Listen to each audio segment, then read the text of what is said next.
ഒരു അധ്യയന വർഷം കൂടി ആരംഭിക്കുമ്പോൾ പ്രധാന അധ്യാപകരെ ആശങ്കയിലാഴ്ത്തുന്നത് കുട്ടികളുടെ ഉച്ചക്കഞ്ഞി വിതരണമാണ്.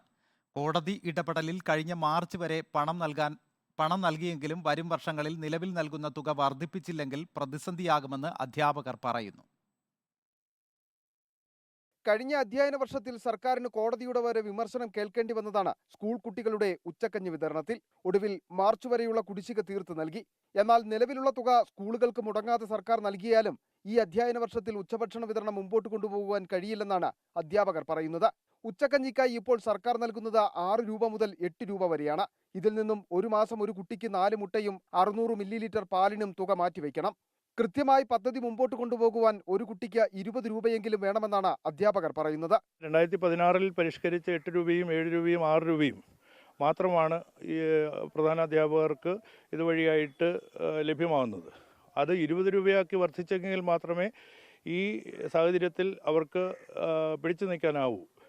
കുട്ടികളെ സംബന്ധിച്ചിടത്തോളം അവർക്ക് കിട്ടേണ്ട അവകാശമാണ് വാസ്തവത്തിൽ ഉച്ചഭക്ഷണം എന്ന് പറയുന്നത്. ഉച്ചക്കഞ്ഞി വിതരണത്തിന്റെ ഉത്തരവാദിത്തം ഏറ്റെടുക്കുവാൻ മടിച്ച പ്രധാന അധ്യാപക സ്ഥാനത്ത് നിന്ന് പോലും അധ്യാപകർ മാറി നിൽക്കുന്ന സാഹചര്യമുണ്ടെന്നാണ് പ്രതിപക്ഷ അധ്യാപക സംഘടനകളുടെ ആരോപണം.